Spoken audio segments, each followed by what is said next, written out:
तो चलिए दोस्तों, 3 जुलाई को बनने वाले हरियाणा के टॉप करंट अफेयर्स हम देख लेते हैं।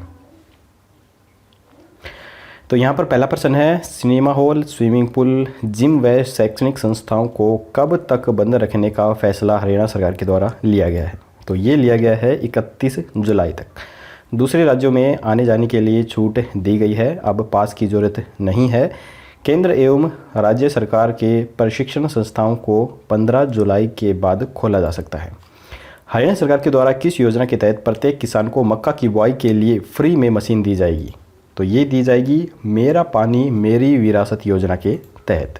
मेरा पानी मेरी विरासत योजना के तहत जिले के प्रत्येक ब्लॉक में एक एक मक्का मशीन उपलब्ध कराई जाएगी और इसे पहले आओ पहले पाओ के आधार पर मुफ्त में दिया जाएगा। सरकार ने भूजल को बचाने के लिए ऐसी नई योजनाओं को लागू किया है। खेतों की मॉनिटरिंग करने के साथ साथ चावल के उत्पादन में केमिकल का असर खत्म करने के लिए किस ऐप का निर्माण किया जा रहा है? तो ये किया जा रहा है पिंड दी ऐप का निर्माण। इस ऐप के जरिए किसानों के खेतों की जियो टैगिंग करने से लेकर उनकी ज़मीन का पूरा डाटा ऑनलाइन किया जाएगा। फसल में डाले जाने वाले हर केमिकल, खाद, पानी व उसकी सैंपलिंग तक की हर रिपोर्ट ऐप के जरिए मॉनिटरिंग की जाएगी। इसका मकसद फसल में ऐसे केमिकलों का उपयोग कम करना है जो सैंपलिंग तक के प्रोसेस में अपना असर खत्म कर चुका हो।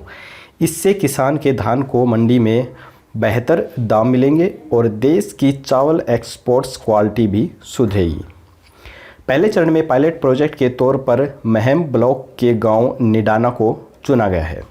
इस प्रोजेक्ट में दिल्ली के national research centre for integration pest management के मुख्य अधिकारी भी सहयोग कर रहे हैं। अम्बाला में डोमेस्टिक्स एयरपोर्ट बनाने के लिए किस गांव की ज़मीन का अधिग्रहण किया जाएगा? तो ये किया जाएगा गरनाला, बरनाला व धनकोर की ज़मीन का। वर्ष 2018 में केंद्र सरकार की उड़ान योजना के तहत गृह मंत्री अनिल विज ने अम्बाला में डोमेस्टिक्स एयरपोर्ट को मंजूरी दिलाई थी। बीते वीरवार को डीसी अशोक कुमार सहित अन्य अधिकारियों ने तीनों गांवों का निरीक्षण किया है। निरीक्षण के दौरान गरनाला की सरपंच नवजोत कौर, बरनाला के सरपंच हरजीत सिंह और धनकोर के सरपंच भी मौजूद रहे हैं। एयरपोर्ट के लिए रनवे एवं अन्य ढांचा को खड़ा करने के लिए भी ज़मीन चाहिए है, जहां पर तीनों गांव के अलावा मिलिट्री डेयरी फार्म के पास लगती पंचायती ज़मीन का भी अधिग्रहण किया जा सकता है।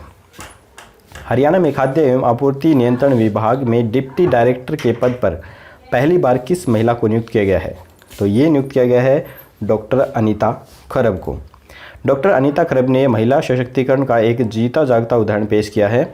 इससे पहले भी अनीता खरब पहली महिला DFSO व DFSC के पद पर नियुक्त हुई थी। अनीता खरब लॉकडाउन के दौरान फील्ड में ऑफिस ड्यूटी भी कर चुकी हैं। इन्होंने 60 से ज़्यादा करियाना और मेडिकल स्टोर पर छापे की कार्रवाई भी की है। डॉक्टर अनीता खरब ने कई विषयों के साथ MA, BEd और PhD की परीक्षा की तैयारी भी की है। खाद्य एवं आपूर्ति विभाग में DFSO के पद पर सन 2002 में इनका चयन हुआ था। हाल ही में हरियाणा में CID विभाग का OSD किसे नियुक्त किया गया है? तो ये नियुक्त किया गया है IG आलोक मित्तल को। केंद्र सरकार के अंतर्गत आने वाले नेशनल इन्वेस्टिगेशंस एजेंसी में बतौर IG पदभार संभाल रहे सीनियर IPS आलोक मित्तल का डेपुटेशंस समय पूरा होने पर अब हरियाणा में CID का पदभार संभालेंगे।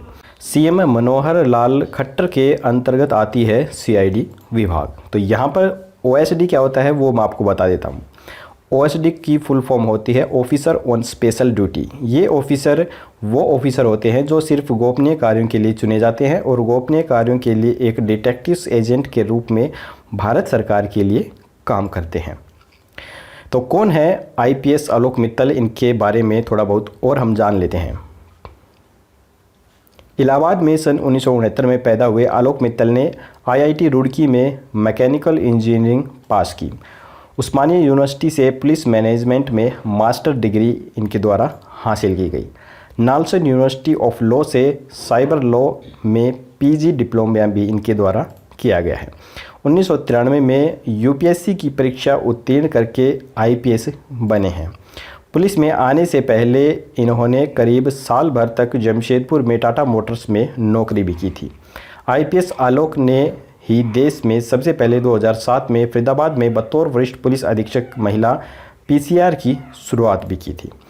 जब तेलगी स्टॉम्प मामला हुआ था उसी समय इन्होंने ही आयकर विभाग को इस मामले में शामिल किया था ताकि तेलगी की संपत्ति और आय का आंकलन किया जा सके। इन्होंने ही साइबर सिक्योरिटी विशेषज्ञ रक्षित टंडन के साथ मिलकर गुड़गांव में साइबर सेल कैंपेन की शुरुआत भी की थी। आईपीएस आलोक मित्तल जी को राष्ट्रपति पुलिस पदक से भी सम्मानित किया जा चुका है। हरियाणा में विधायक दल की बैठक में पंचायती राज संस्थाओं में महिलाओं को कितने प्रतिशत आरक्षण देने का सुझाव रखा गया है? तो ये सुझाव रखा गया है 50% का आरक्षण देने का। प्रदेश में पढ़ी लिखी पंचायतों के ऐतिहासिक निर्णय के बाद एक और बड़ा फैसला लिया जा रहा है। अब राज्य सरकार पंचायती राज संस्थाओं में महिलाओं के लिए 50% आरक्षण लागू करने की तैयारी कर रही है। इसके लिए गठबंधन दल सहमत है। बुधवार को चंडीगढ़ में भाजपा विधायक दल की बैठक में सीएम ने इस पर विचार किए हैं। बैठक में मौजूद कई विधायकों ने इस पर अपनी सहमति भी जताई है। प्रदेश में जिला परिषदों, ब्लॉक समिति के अलावा ग्राम पंचायतों में सरपंचों व पंचों के चुनाव में फिलहाल महिलाओं के लिए 33% आरक्षण है। डिप्टी सीएम दुष्यंत चौटाला भी महिलाओं को 50% आरक्षण के लिए पंचायतों व बुद्धिजीवियों से सुझाव ले रहे हैं।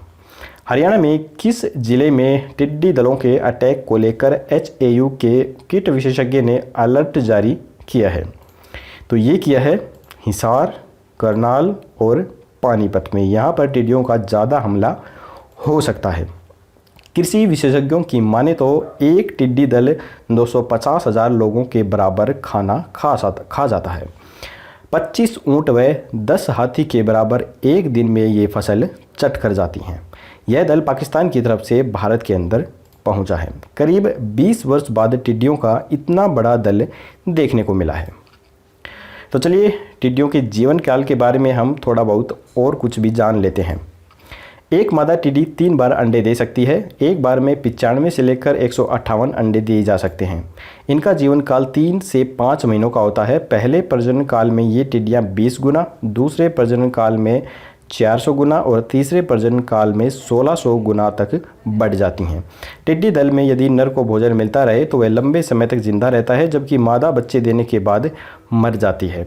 पिछले 1 साल के दौरान भारत और पाकिस्तान समेत पूरे अरब प्रायद्वीप में बेमौसम बारिश होती रही है, जिससे नमी तेज़ी से फैलती है और नमी के मौसम में ये टिड्डियाँ बहुत अधिक रफ्तार से बढ़ती हैं।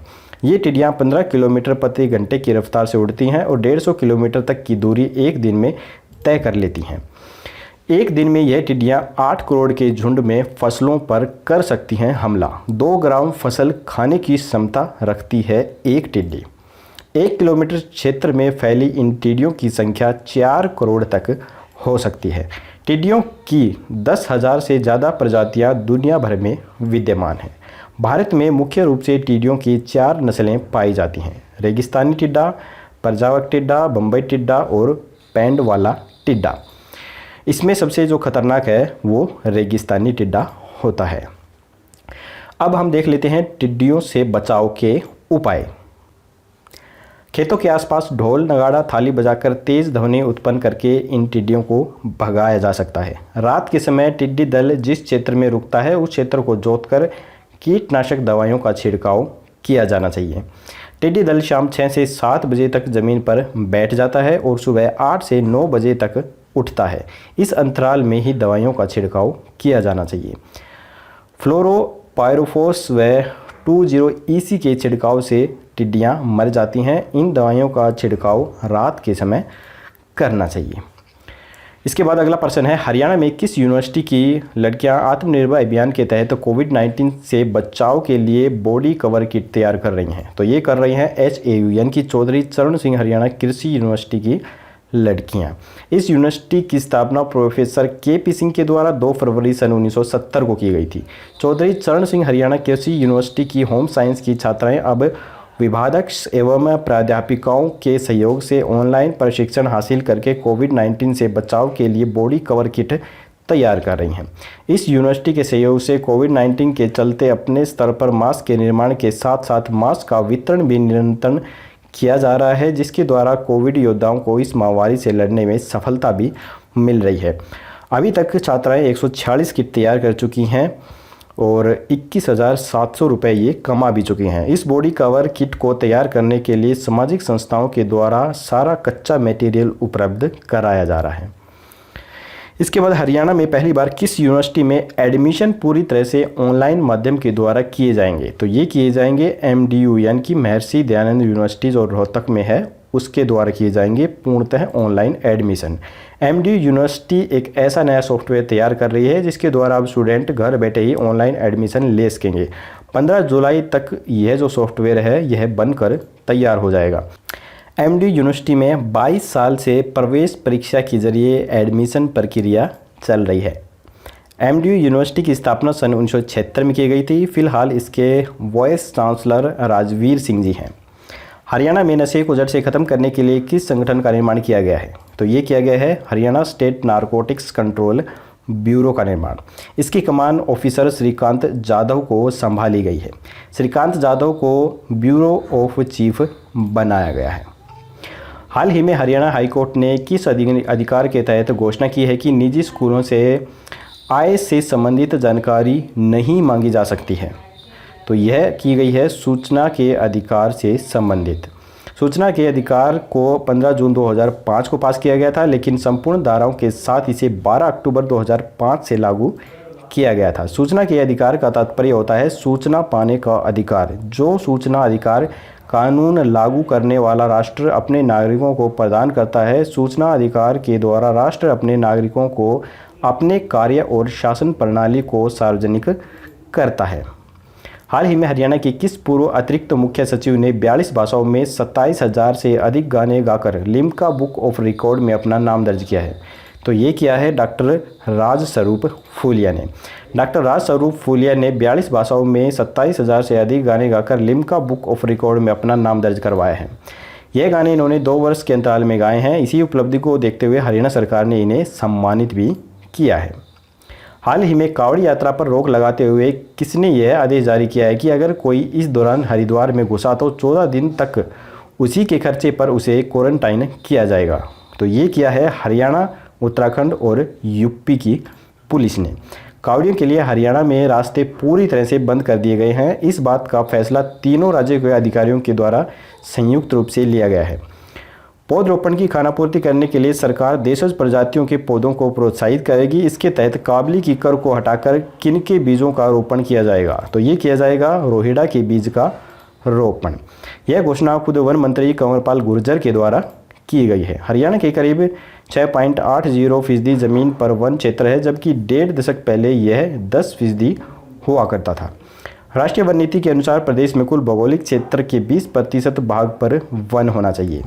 इसके उलट प्रदेश में वन आवरण 1608 वर्ग किलोमीटर है, जो राज्य के भौगोलिक क्षेत्र का 3.64% ही है। तो यहाँ पर हमारे हरियाणा करंट अफेयर के क्वेश्चंस खत्म होते हैं। अब हम दोस्तों देख लेते हैं कल का क्वेश्चंस। कल हमने आपसे पूछा था कि किस विभाग की मंजूरी के बाद हरियाणा के सभी मेडिकल कॉलेजों में प्लाज्मा थेरेपी से इलाज किया जाएगा? तो काफ़ी सारे स्टूडेंट ने सही आंसर दिया था।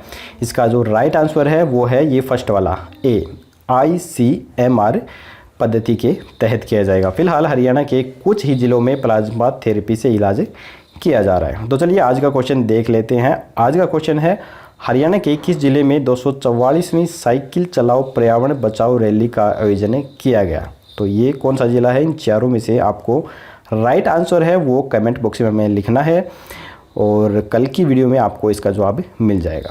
दोस्तों अगर वीडियो पसंद आई तो लाइक ज़रूर कीजिएगा और अपने दोस्तों के साथ शेयर करना बिल्कुल मत भूलिए। जल्दी ही हमारी हरियाणा जीके और सामान्य जीके से संबंधित जानकारी वेबसाइट haryana.district.com पर भी आपको मिलनी शुरू हो जाएंगी। तो जल्दी मिलेंगे ऐसी ही एक और नई वीडियो के साथ। तब तक के लिए जय हिंद, जय भारत।